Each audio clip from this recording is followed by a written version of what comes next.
Hola, muy buenas a todos. En nuestro espacio de Filosofía CB9 veremos el tema la teoría del conocimiento en Kant.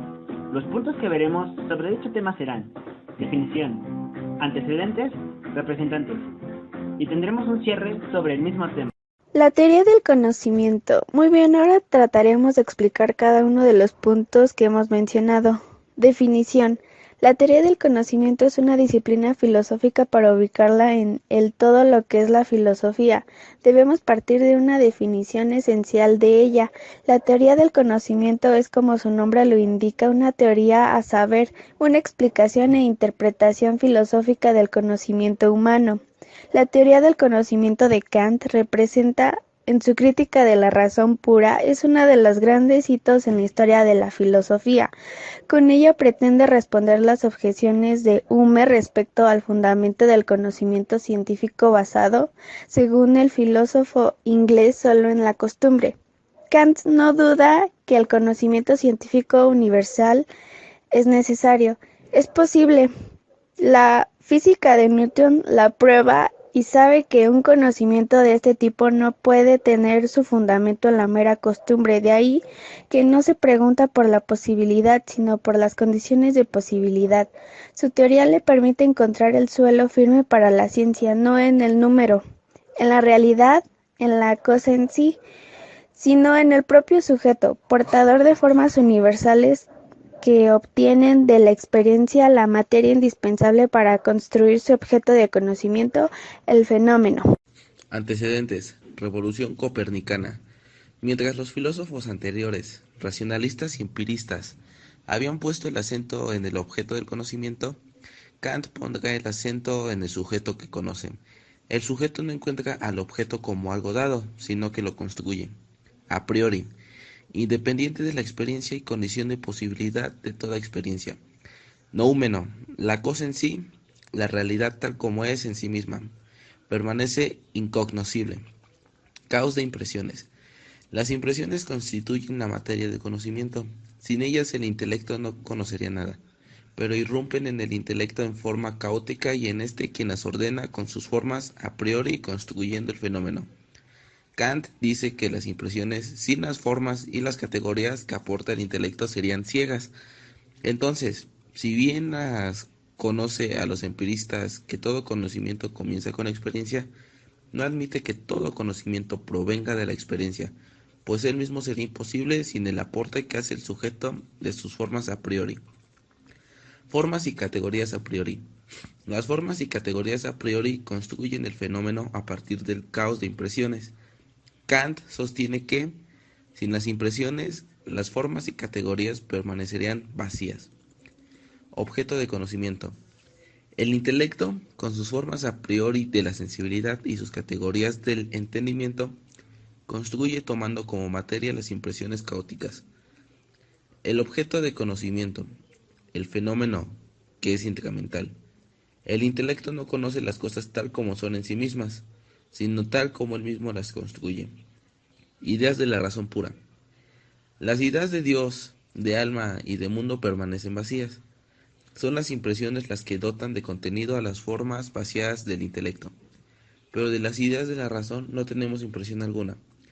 Estas ideas proyectan la tendencia de la razón a realizar una síntesis cada vez más abarcativa, hasta un plano en el que este objetivo ya no puede ser logrado. Los juicios en la teoría del conocimiento de Kant. Los conocimientos que aportan deben ser universales y necesarios, esto es, su validez debe de demostrarse siempre y en cada caso, y por otro lado, no pueden ser de otra manera. Estas características determinan que estos conocimientos no pueden provenir de la experiencia. Dichos juicios han de ir más allá de lo evidente y lo concebido, aumentando nuestros conocimientos gradualmente. Los juicios analíticos y sintéticos. Kant hace una distinción entre juicios dependiendo de la relación que mantiene el predicado de la proporción con el sujeto. Así podemos establecer dos clases de juicios. Juicio analítico.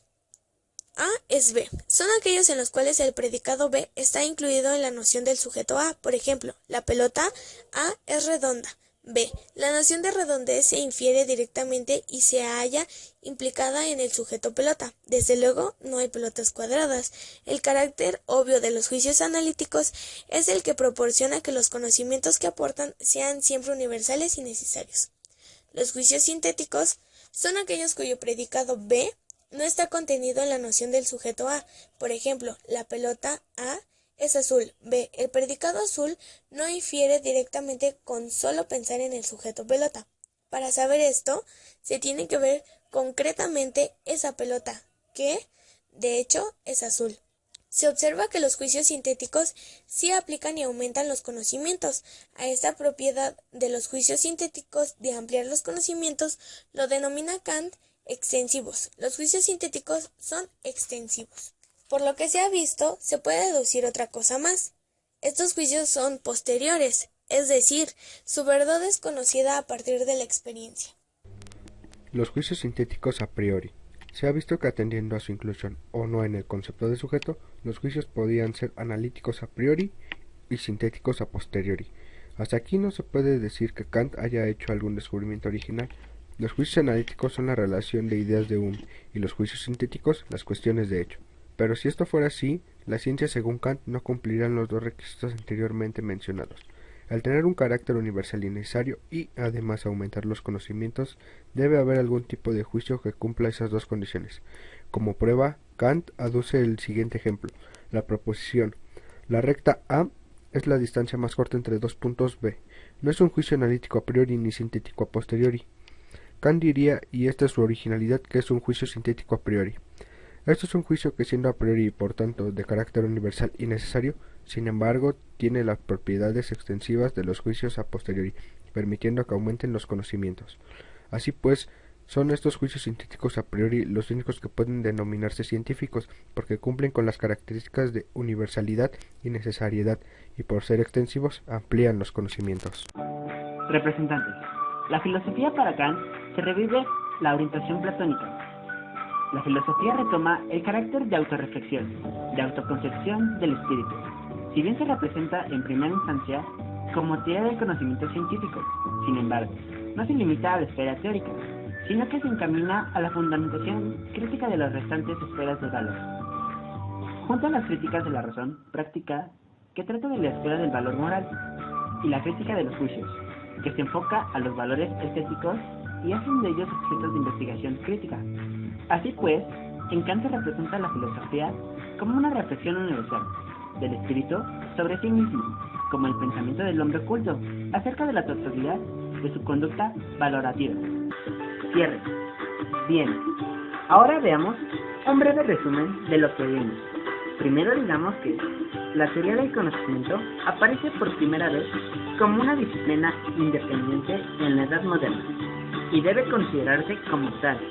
También debe considerarse a su fundador inglés, John Locke, cuya obra maestra fue An Essay Concerning Human Understanding, que en español es Ensayo sobre el entendimiento humano.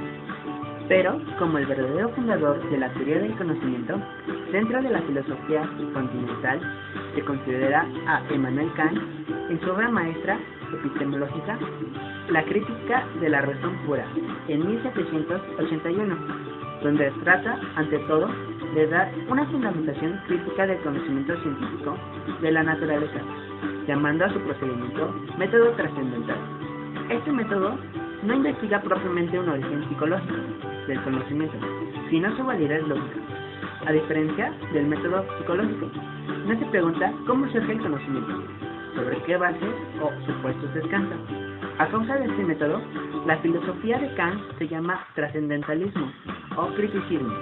Este tema ha sido importante porque la teoría del conocimiento es, como su nombre lo indica, una teoría, a saber, una explicación e interpretación filosófica del conocimiento humano. El saber del conocimiento es una gran variedad de una complicación, ya que puede entenderse de muchas formas. Kant aporta una gran teoría sobre el conocimiento y es una de las más aceptadas y con la que la filosofía evolucionó. Nos despedimos diciendo Carpe diem, es decir, aprovecha tu tiempo, aprende y logra algo nuevo cada día. y damos gracias a Kant por su obra La crítica de la razón pura y a Johannes Hyssen por su obra La teoría del conocimiento.